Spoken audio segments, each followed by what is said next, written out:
Wake the fuck up! The city's times are a-changing, but I don't know when. The same old bullshit's coming back again, and everybody just spreads like leaves in the wind. Right when the motherfucking trouble starts. Suck my dick. Alright, welcome to the Hockey Wars Podcast, episode motherfucking 3. Alright, so I'm going to start this episode off discussing the trade from yesterday, which was June 29th. So, Arizona, they received Phil Kessel and Dane Burks and a 4th round pick in 2021. The Pittsburgh fucking Penguins, they get Alex Galchenyuk, Pierre-Olivier Joseph, and that's it. This is exactly what I was talking about the last episode, which pisses me off. The bigger market teams always taking advantage of the small market teams. Once again, if the Coyotes had any fan base at all, they would be outraged by this.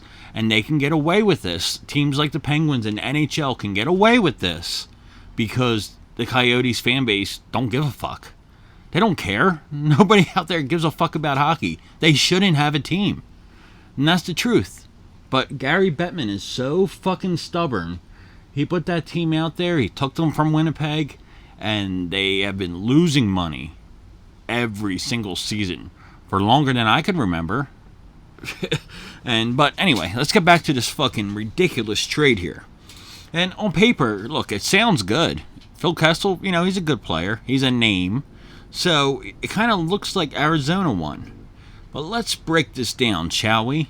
The Penguins, they're notorious for always being in cap hell. And they are getting older. They need to get younger, and they need a lot of cap space. So look at this. If they didn't trade Phil Kessel, they would have another 3 years of that 31-year-old at the cap hit of $6.8 million. He's paid more, but Toronto covers some of that portion of the cap hit. I think it's 1.8 per year. So they get a 31-year-old who's been on a decline, who's looked a lot slower this past season. I'm a Flyers fan. I see him a lot. He's still a good player, but he's slowing down, and his age is catching up with him. In return, so the Penguins lost that huge cap hit, and they get Alex Galchenyuk, who's 25 years old. He makes $4.9 million, and he only has one more year left on his contract. The Penguins just eliminated that whole fucking cap hit for the next 2 seasons after this. And the Penguins also got that Pierre-Olivier Joseph. He's a defensive prospect. He was drafted in 2017, which was 2 drafts ago. 23rd overall in the first round. He's 19 years old. And Arizona, in return, the Penguins gave them their AHL defenseman. He's a 6th round pick, 164th overall in 2013. He's 23 years old. Dane Burks is never going to make the NHL. If he's in the NHL, your team is in big trouble because that means you have a lot of injuries. This guy will never be an NHL defenseman. And Pierre-Olivier Joseph, he's not moving up like the Coyotes wanted to. He's not improving, but he's a late first-round pick. And that was only 2 years ago. He's only 19. Defensemen take a little longer, to cook, to get going. And another thing that annoys me, we all know that fucking Pierre McGuire loves the Penguins, and I'm sure he has the biggest heart-on right now. Every single game where Oliver Joseph plays that NBC is broadcasting, Pierre will have a stupid joke about sharing a name with this other Pierre guy. Pierre just loves it. He's like, yes, there's a Pierre on the Penguins. And just like Pierre loves the Penguins, I love chicks. Some fucking fireworks in the background. I love chicks. And I wonder if this is just me, but on social media, whenever any female likes any of my posts, I automatically assume they want to have sex with me. That's not even a lie. And any female who smiles at me while I'm at the bar or the liquor store, I think that she wishes I didn't have a ring on my finger. I don't get it. And I'm not the only guy that thinks this way. I've had this conversation with other guys. Maybe it's a defense mechanism for men to feel more attractive, but I'm pretty sure I'm right. I'm pretty sure all those women that like my Facebook post want to bang me, excluding the family members, because that'd be fucking weird. So, about 2 weeks ago, it was the NHL awards. Nobody really gives a fuck about that shit, let's be honest. No hockey fan is really watching that, unless you're a fucking loser. So I read reports the next day, and I watched videos of this. The one thing that annoyed me, some of you may be able to guess, was the Bill Masteron Trophy presentation. The Bill Masteron Trophy is for players who battle through adversity and they still produce. It's often awarded to a player who battled back from a life or career-threatening illness or injury. The trophy was named after Bill Masteron, who died from injuries he received on the ice.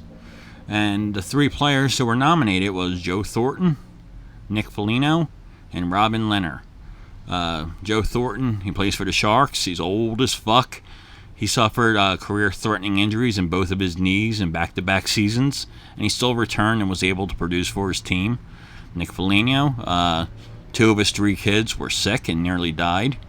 That guy had an excuse to fall down the depth chart, but nope, he's a fucking beast, and he continued to give it his all on the ice, game in and game out. And Robin Lehner came out about a year ago, and he told everybody that he's bipolar, he had addiction issues, and he was suicidal.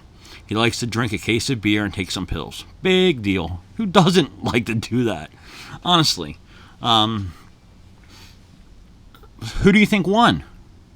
Who do you think should have won? So, my vote would go in this order. Nick Foligno, he would win that trophy. That was up to me. I couldn't imagine being in his position. I know he took some time off, but he didn't take long off. 2 of his children almost fucking died. And that dude still helped bring his team to the fucking playoffs this year.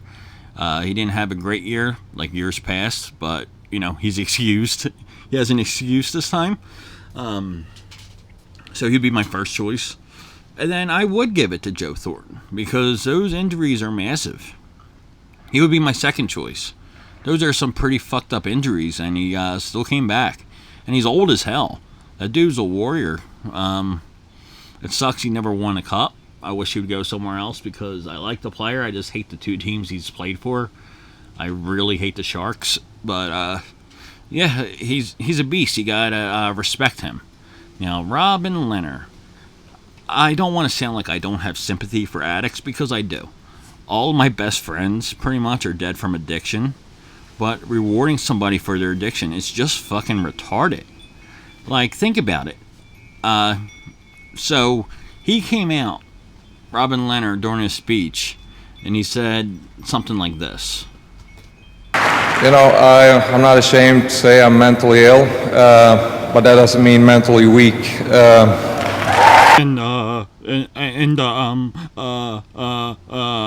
No, sir, you are a fucking liar. You are mentally ill, that is true. But you are also mentally weak, aren't you? Yeah, admit it, you're mentally weak, you little fucking bastard. You couldn't sleep without any pills. You couldn't just live the life of a millionaire hockey player without drinking a case of beer. So yes, sir, you are mentally weak. Keep it to yourself. Keep it to your family. Oh, shit. If I were Colin Wilson from the Avalanche, I would come out and say, I can't get my dick hard because I love cocaine and whiskey. And I get bummed out once in a while. And once I made out with a black dude at a party when I was blacked out drunk. He would win the 2020 Masteron Trophy for sure. And that would help him next time he negotiates a contract. Robin Lehner, the only reason he had a good season is because his team had something to prove after John Tavares fucked them over. That's it. They had a chip on their shoulder. If they don't go out tomorrow and sign Panarin or a top free agent, I don't see them being at the same level as they were this year. Definitely not. Not at all.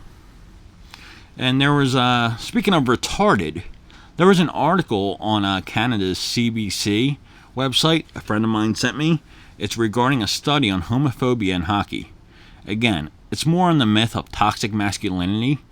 And if anyone is throwing out any homophobic slurs on the ice, they would never throw it out at a gay guy to attack his sexuality.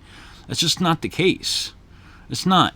And, you know, you can look it up yourself. It's CBC homophobia and hockey study. I don't want to get all into it, but it's just them fucking complaining about A lot of players use homophobic slurs on the ice.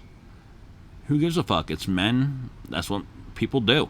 If there's a gay guy there, they're not going to use the word faggot towards a gay person. It's not like that. They're not meaning it in a derogatory way towards the gay community. A lot of these guys, it's 2019. I'm sure they have friends who are gay and family members, just like myself. It's not mean. It's not meant to hurt anybody. Besides, the guy you're going after. But if they're saying it to you, the person's not gay. It's just pretty much to say he's a pussy or a wimp. That's all it is. Alright, I'm going to move on to some more dating advice like I've been doing the last 2 episodes. And let's see, I mark it down what I got. Oh, this is a good one.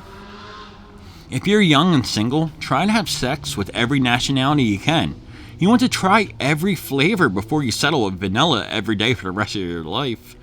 Imagine never once having chocolate ice cream. And that's the biggest regret of my life. I never went all the way with a black girl. I've gotten close, but never all the way. And I've never slept with a full-blown Muslim either. And but I'm pretty sure it'd be hard to keep a heart on while their face is covered in a hijab. Maybe I could trade the hijab for a gag ball. But it's probably awkward banging a Muslim chick since her father damaged the clitoris at a young age. But that's besides the point. Just go for it. And a bonus tip. When you move in with a chick, never get caught sniffing her underwear when she's in the shower. If you get caught, you're done. She'll fucking leave you. And that's it. I'll do another episode once the free agency period hits. Peace out. One love. Ah!